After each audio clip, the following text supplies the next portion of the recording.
Sebelumnya, Aliansi BEM Universitas Indonesia mendesak Rektor UI untuk menghentikan status mahasiswa terduga pelaku kekerasan seksual secara permanen atau drop out. Sebanyak 16 mahasiswa Fakultas Hukum UI diduga melakukan kekerasan seksual di ranah digital pada sejumlah mahasiswi dan dosen.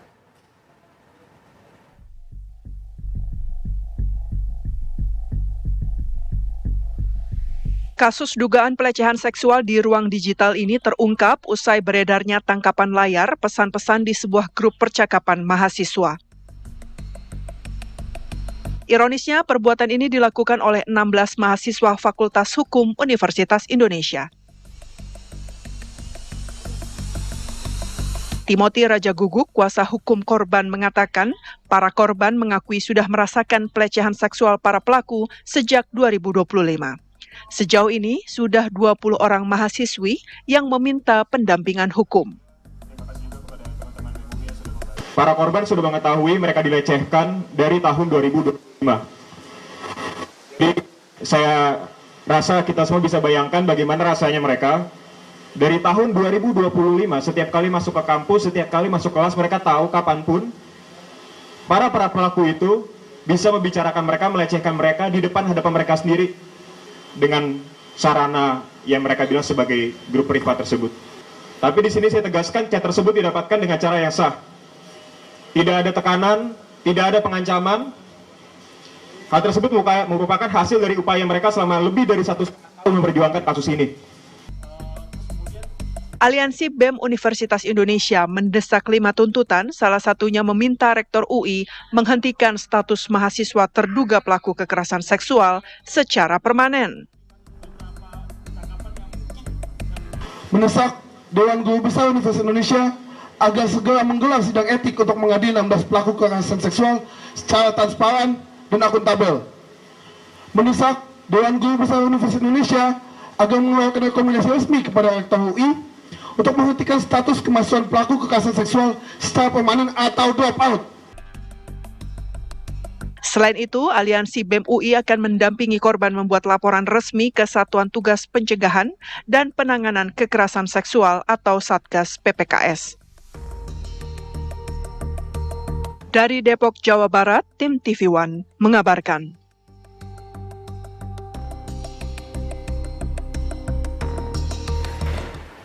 Pemirsa, dugaan pelecehan seksual berbasis digital terjadi di lingkungan kampus Universitas Indonesia menyeruak dan menjadi sorotan panas publik.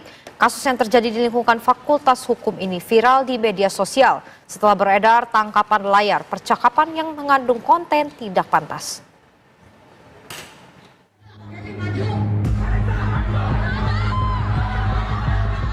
Sebanyak 16 orang mahasiswa Fakultas Hukum Universitas Indonesia UI diduga melakukan pelecehan seksual berbasis digital terhadap mahasiswi dan dosen wanita.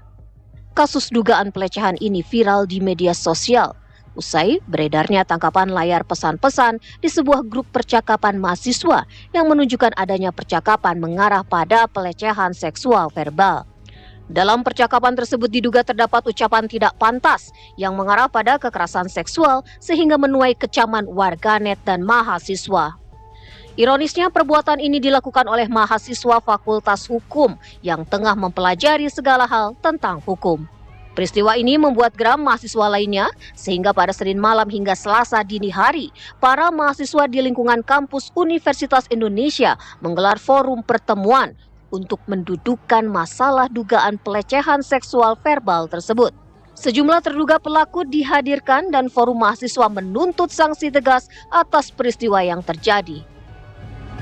Saya sudah tanya ke dekannya, lagi menunggu respon, tetapi saya juga memperhatikan di berbagai media, dekan Fakultas Hukum sudah meresponnya ya, kalau di soal. Jadi nanti kita di Rektorat akan memonitor bagaimana penanganan di fakultas. Sama-sama kita monitor ya. Kita lawan kekerasan seksual. Ya, cukup ya, teman-teman. Kini ke-16 terduga pelaku pelecehan seksual telah diberhentikan dari semua organisasi kemahasiswaan kampus. Pemberhentian tersebut merupakan langkah yang dilakukan oleh lingkup organisasi mahasiswa. Sementara itu, merespons peristiwa yang terjadi, Dekan Fakultas Hukum UI telah merilis pernyataan resmi pada 12 April 2026 yang menegaskan bahwa fakultas dan universitas mengecam keras perbuatan tersebut. Pihak universitas masih melakukan penelusuran dan verifikasi terkait dugaan tersebut, serta memastikan penanganan dilakukan sesuai prosedur yang berlaku.